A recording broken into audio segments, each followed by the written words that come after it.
We've always been here, every single year, from ancient gays right up to today. See, history is queer. Some think it's a new way, but we've got something to say. History is very, very, very, very gay.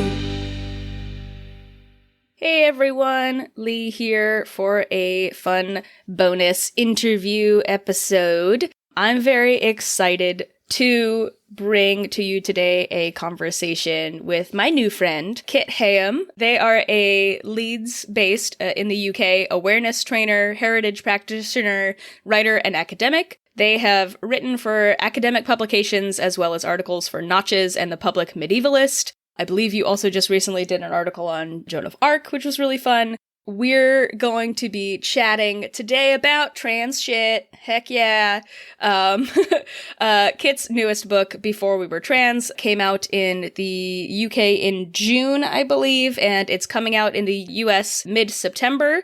And it illuminates the stories of people across the globe, from antiquity to the present, whose experiences of gender have defied binary categories. And so we're going to have a conversation today about trans stuff and about gender stuff, and how do you talk about trans history before we have the word trans, which is something that we do a lot on this podcast. I'm so excited to get into conversations about language and just the work that Kit has done. So, hi, Kit. Hello. How are you? Hi, Leigh. I'm great. Thank you so much for having me. Really excited to talk about all the trans stuff and all the trans history. Heck yeah, as you say. Trans stuff forever. Yes. I think we were talking a little bit off mic about how a couple of friends, a couple of folks, you know, in this world had mentioned to me, like, oh, hey, there's this person who's coming out with this book, you should check it out.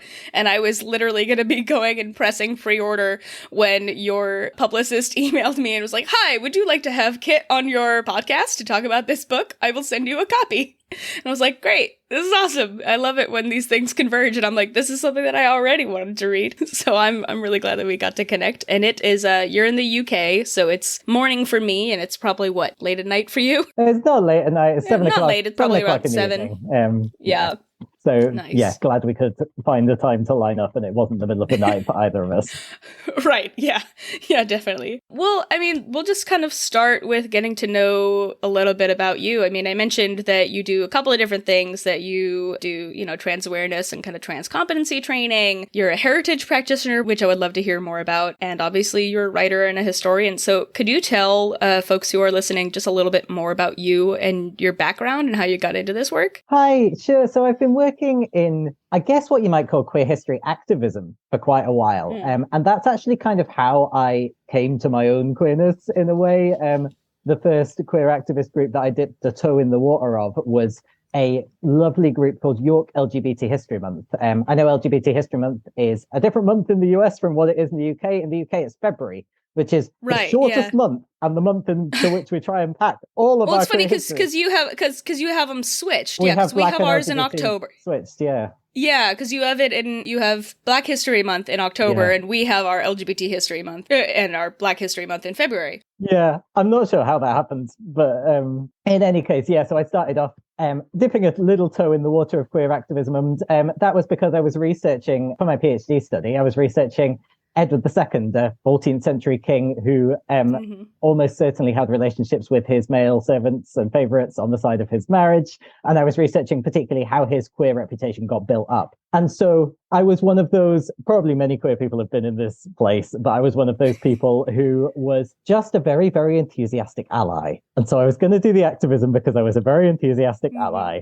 And I'm just really inspired by people's perseverance and their story. They're so brave. Exactly. But it was through doing that LGBT History Month work, organising a programme of events for LGBT History Month in York, where I was living at the time, that I sort of forced me really to work out why I was doing this and to articulate to myself why I cared so much about queer rights. And that was when I came out as trans. And I very much came to my own queerness through history, partly through the activism and partly also because one of the ways that I'd found queer community, even before I understood fully what that was to me, was by feeling a sense of emotional connection to queer people in the past. And that's kind of why that question of what we do with the emotional connections we feel to people in the past sort of underpins a lot of the stuff that I've written about in Before We Were Trans, because I think it's really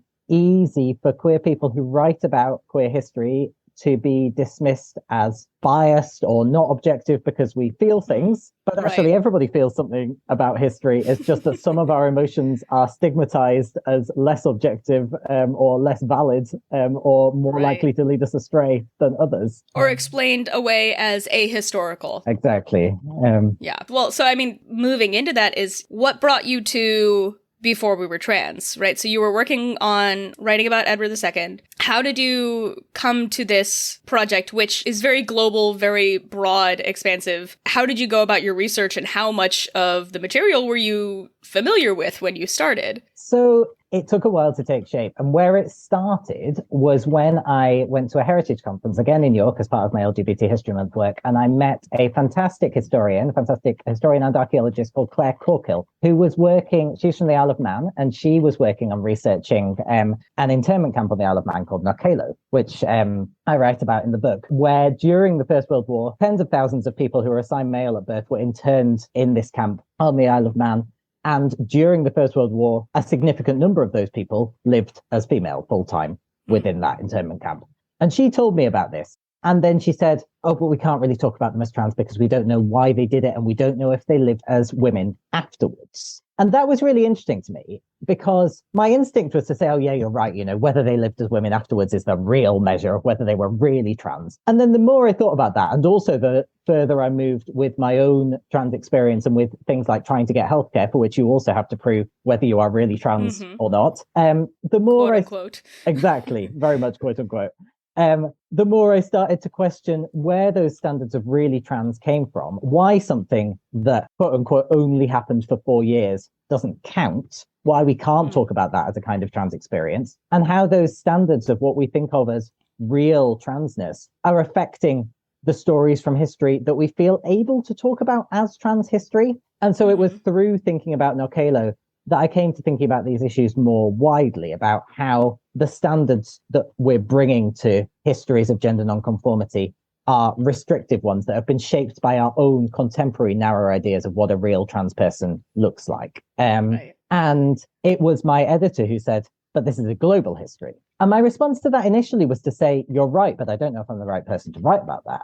I write in the book a bit about how I wrestled with whether actually as a white person, it was my place to tell stories that were not from my culture and that were not from my experience. And the way that I dealt with that in the book, and I'm really open to ongoing conversations about whether this is the best way to handle it, was to think about how we can make the case for writing anti-racist trans histories, and how I could use the platform that I got with the book to do that, to emphasize that it's incredibly important, that it's essential to take people's experiences of gender on their own cultural terms, to not impose Western ideas of transness or Western ideas of binary gender onto cultures where those don't fit. And also to use these histories to expose the development of things like the gender binary and the sex binary as themselves racist social constructs. And so that was how the global aspect of the book took shape, was thinking about what kind of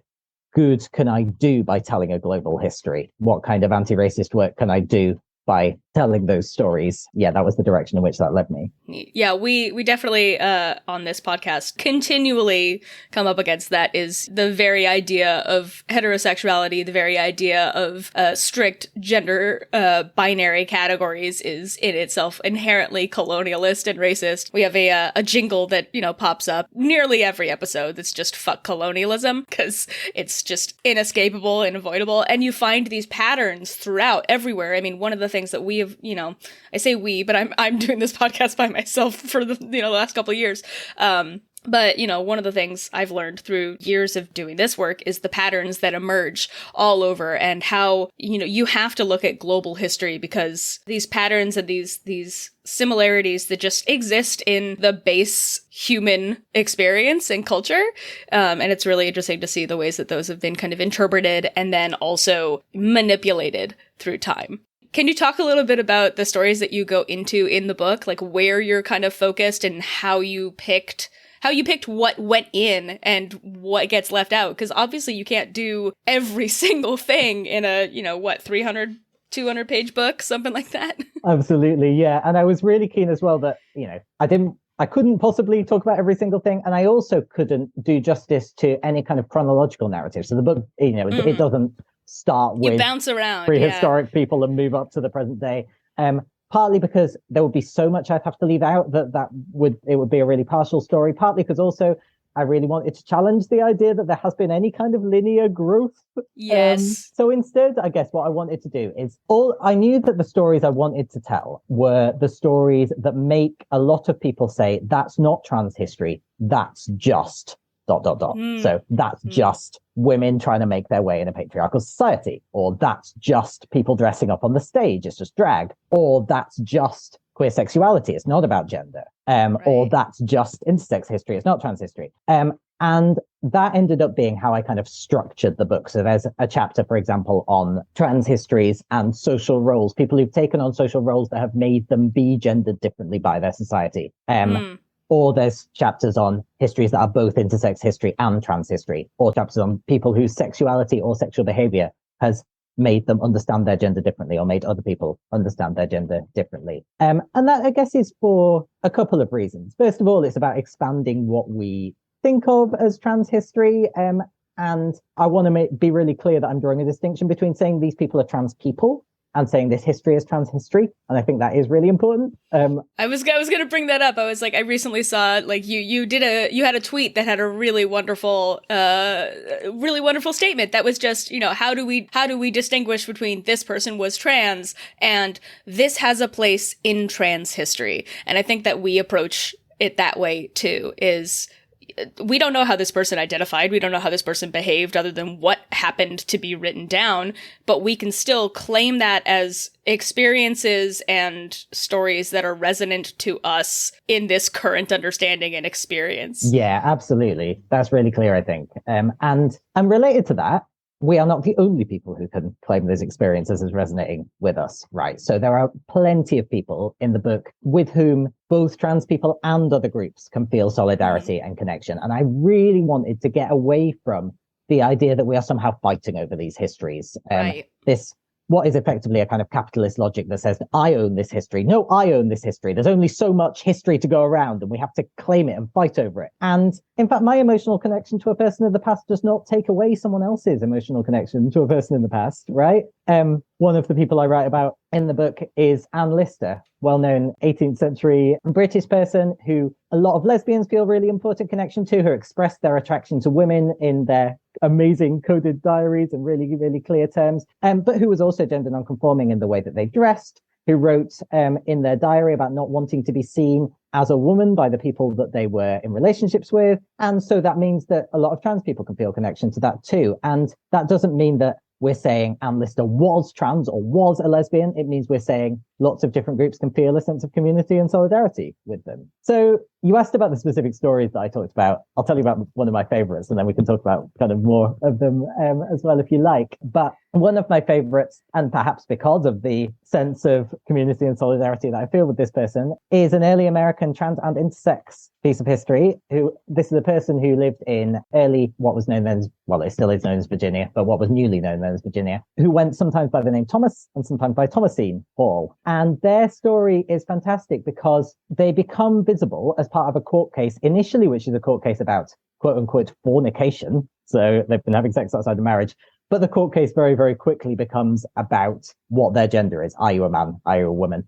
And Thomas or Thomasine is on legal record as saying, I am both man and woman. Oh, wow. Which is just a fantastic thing to find in 1629 in a legal record. And, as someone who is non-binary today, I don't think my experience for a moment is the same as Thomas or Thomasine's, but I find an enormous amount of resonance, as you put it, in reading their story. But that piece of history, we know from descriptions of their body in the legal records, that piece of history is intersex history as much as it's trans history. And that's really important to emphasize as well, that me saying it's trans history doesn't take away that intersex aspect of it too. They're new to me, so I'm really excited to get into their story in the book. I recognize some stories that we've covered or have planned to cover. I think you have a chapter on Kagema sex workers in Edo, Japan, which we talk a little bit about in one of our episodes. And I think one of the first chapters talks about Njinga, who I've been planning an episode on for quite a while.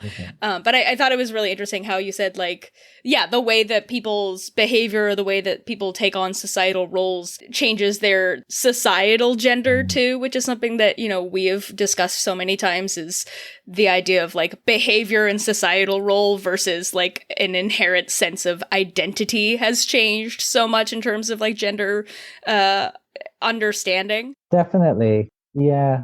And one of the things I talk about in the book as well is how also our ideas about like the relationship between the inside and the outside have changed. Like if you were in early modern England, for example, in the 16th and 17th century, you put on different clothes, that would, and I'm quoting, change the essence of who you were. I'm not quoting, I'm translating from early modern English, but yeah, that would change the truth of your very nature to wear clothes associated with a different gender. And of course, now we just think of clothes as a costume that we put on, but that hasn't always been the case. So we need to be really careful about just assuming that everyone has always had this sort of essential, unchanging gendered self, and what you do doesn't affect it, and what you wear doesn't affect it, and that it's just more complicated than that. Right. I mean, even just looking at the history of like female husbands, or one of my recent episodes, we talk about the Mino in Benin, in modern day Benin, in the Dahomey kingdom, about how they would come into this army and say that they are now men, even though that actually changed nothing about their own like internal sense of gender.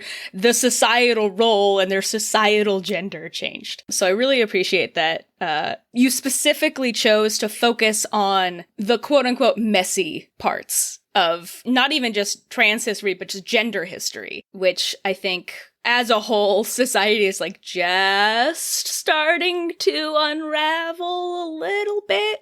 So why do you think it's important for people to look at these overlooked stories? Why do you, and specifically looking back in our history, why do you think it's important for people to go backwards, whether we're queer people or allies, cis, straight people looking at this? Why do we go back? Why do we look at history and not what's happening right now? Well, I think we should look at both, and particularly at the way that these things are connected. I think it's incredibly politically important to be looking at history. And this is for several reasons, really. One of the biggest is that a lot of the opposition to queer rights that we're seeing at the moment, and particularly trans rights, is based around the idea that this is a new thing. So this is a new phenomenon. And either that means it's a trend, it shouldn't be taken seriously, or it means it's a new threat. We should be really vigilant against it. But either way, denial of history is a really, really key way in which our rights are being fought against now.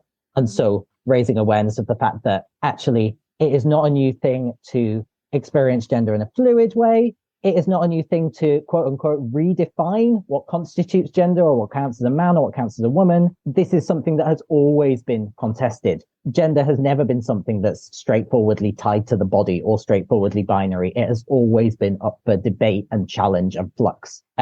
Understanding that history is incredibly important for combating those oppressive narratives. And what understanding that history can also do is it can help us understand, as I said, the racist construction of the gender binary and the sex binary, which is incredibly important for fighting the entangled and intersecting oppressions that queer people and people of color are experiencing. It can help us to treat really critically our ideas about what counts as a real trans person and whose gender should be taken seriously, who should have access to healthcare, who should have access to rights. I think we are in danger of, as we start more and more to fight our opponents on the terms that they've set, we are in danger of saying, oh, don't worry, we know those non-binary people or those gender fluid people, you're right, they are confusing. They probably are just following a trend. But these trans men and trans women who have really solid, understandable genders and conform perfectly to gender stereotypes, you can give them rights, right? And we're in real danger of eroding trans rights in pursuit of just clawing back a little bit of protection, a little bit of respect from our opponents. And that's really dangerous because they're not going to stop with just erasing non-binary people. Trans men and trans women will be next.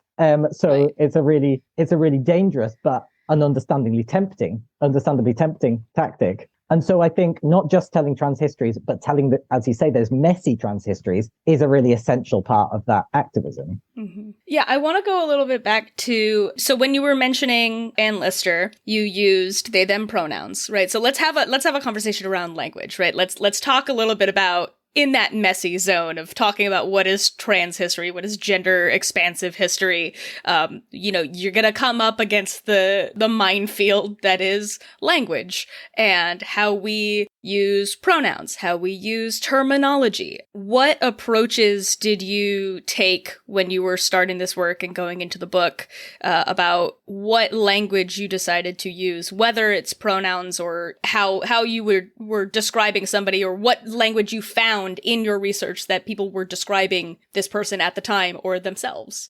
Yeah, this was something I had to think a huge amount about, partly, as you say, because of the pronouns, partly because of whether I was calling people in the past trans or not, or calling people from cultures that don't have a concept of trans or not, and partly because of the often violent language that is used against people in my sources. So those are all things that I had to think about. In terms of trans labeling, like I said, I made the decision to talk about trans history, but not necessarily about trans people in the past, unless someone had used that word about themselves. I wanted to treat people on their own historical and cultural terms. I could describe them as gender non-conforming because that's a behavior, but I really wanted to make sure that if I was using descriptive words about them, I was talking about behavior rather than about identity, not imposing labels on people in the past that they would not have used themselves.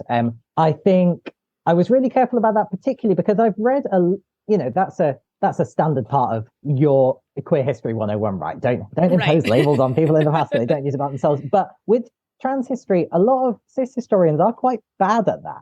They will say, I'm going to talk about these people as cross-dressing men because I don't want to impose a label on them. But you've imposed the label of cross-dressing and you've imposed the label of man on those people. So actually, that is imposing a label. And so I wanted to be really clear that I wasn't doing that either. That in some ways, this way of doing history is more objective than calling people quote unquote cross-dressing men.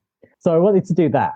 In terms of pronouns, I was really struck by, you mentioned female husbands, and I'm sure you've talked about and read Jen Mannion's book, Female Husbands. I was really struck by the way they talk about pronouns in their introduction, where they say that, assigning a gender to a pronoun is a kind of power, and they were refusing that power by using they, them. I was equally conscious, though, that what a lot of people say when I talk about using they, them pronouns, and this comes up in trans awareness training as well, is, well, if you call someone they and they didn't use they, is that not a kind of misgendering in itself? And so I wanted to think a bit about the three ways in which we use they in English. We use it as plural, we use it as actively gender neutral, like if we're saying this person is not a man or a woman, like you used to describe me, but we also use it as passively gender neutral. We just don't know someone's gender.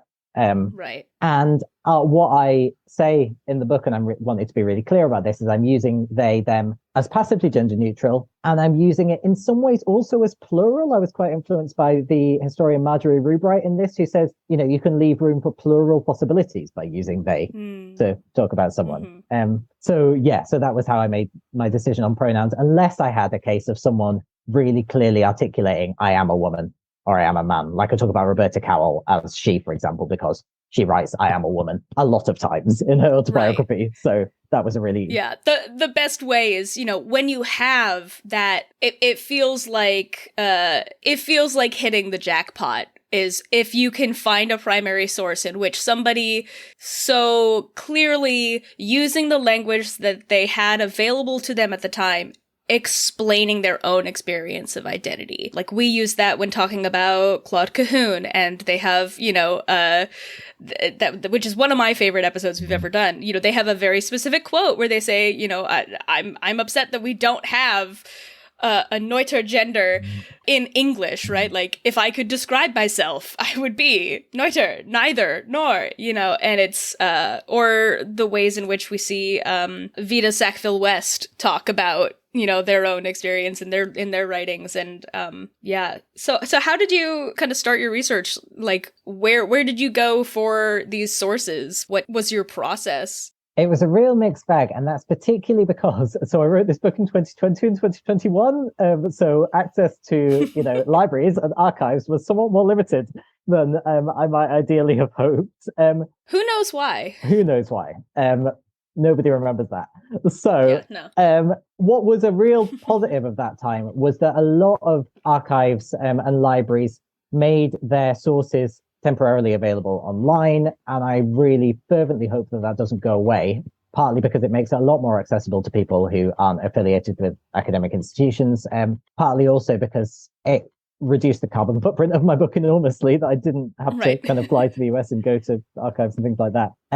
So this was a book that was kind of a long time, as I said, a long time in coming, because I'd been thinking about these issues for a while, and I'd been amassing these stories and giving a lot of talks about them and stuff like that, and I was having the opportunity to write about them. So I was able to gather together all of these notes that I'd made in happier times when I was able to go to more places. But I also, you sort of cast my net quite widely with sources like the Old Bailey court records online, just seeing who comes up when you type in dressed as a woman, all these stories that haven't really necessarily been told before. Exactly. And similar with language from kind of earlier sources that you can type into databases and find what comes up and then follow up those stories. And what was the kind of biggest and most interesting challenge is that often there would be kind of several sources on a particular individual, which obviously came from quite a hostile place. And so reconstructing that individual's own experience took a lot of kind of empathy, I suppose, to think through, well, we know they responded in this way to this experience because, this hostile person is writing about how they responded. What can we understand about what that person might have been thinking and feeling? And how can also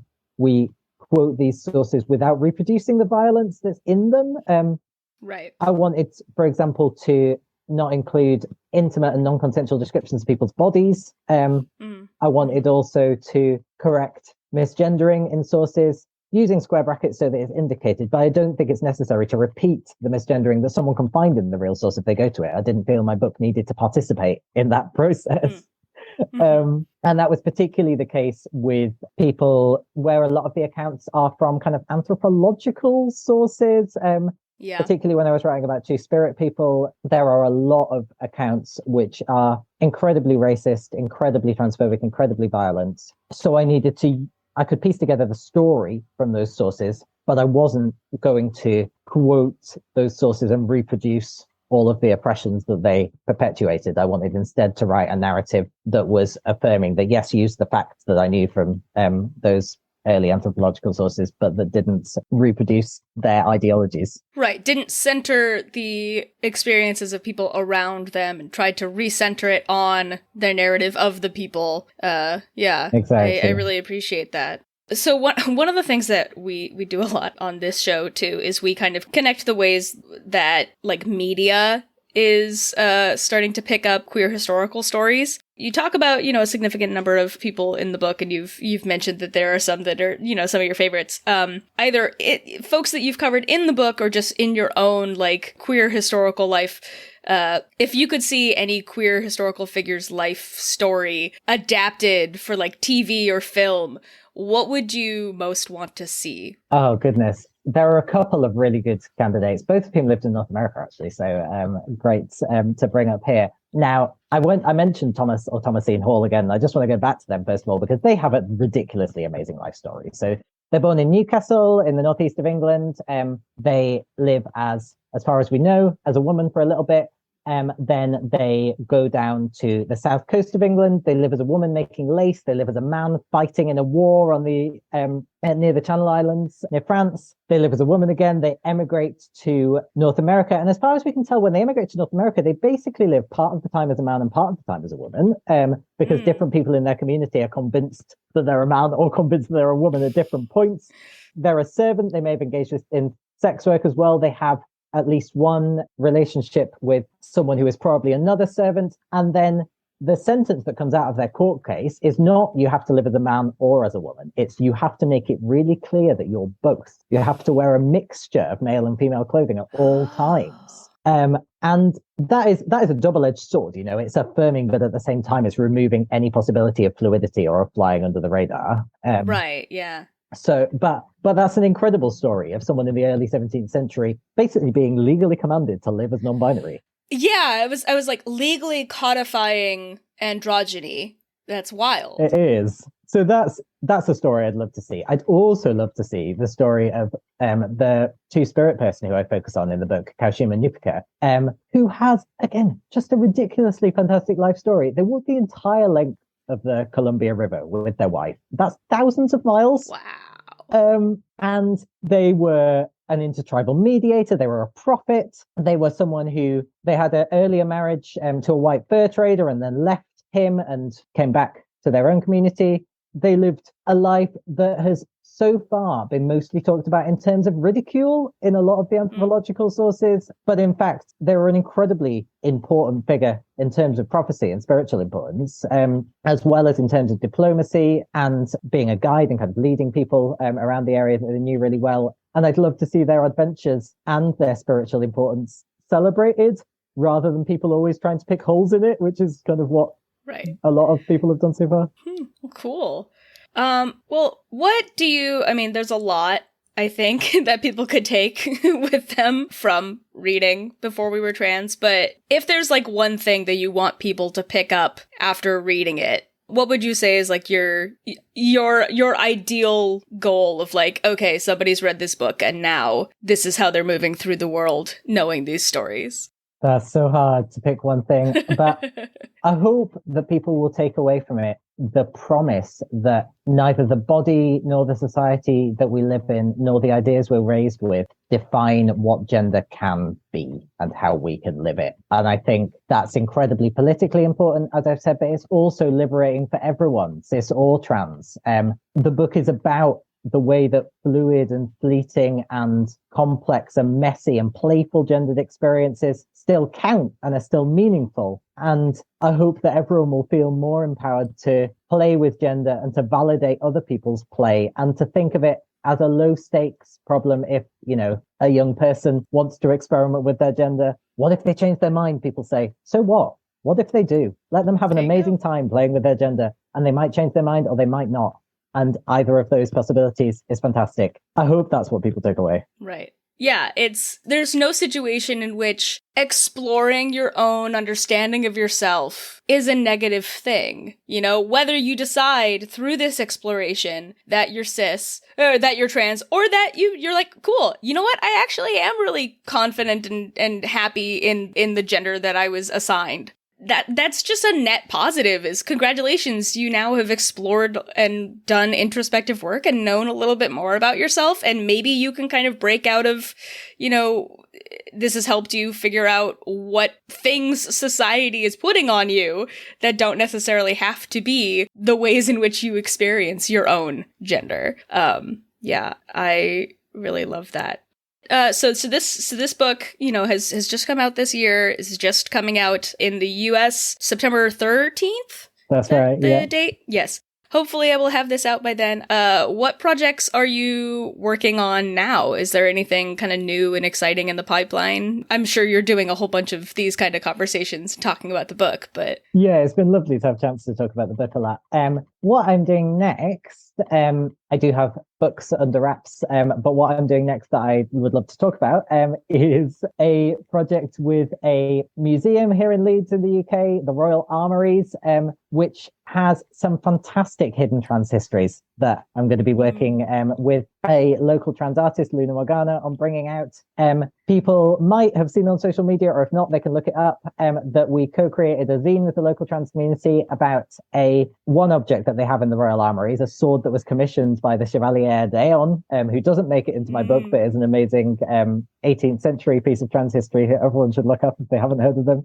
And it's a fantastic sword as well, because it's an example of female self-identification. The Chevalier refers to herself in female terms in the inscription on this sword. And I'm going to be working with the Royal Armouries to dig up more hidden stories of gender and spreading more widely a toolkit for uncovering hidden gendered stories in museums that I developed with a colleague called James Daybell to museums around the country and around the world. So really excited about doing that and about writing some more stuff around queer history soon too. Oh, fantastic! I'm really excited to see that. I saw about the zine. I really want to. I think you can download the PDF of it, right? We'll throw a link somewhere in the show notes.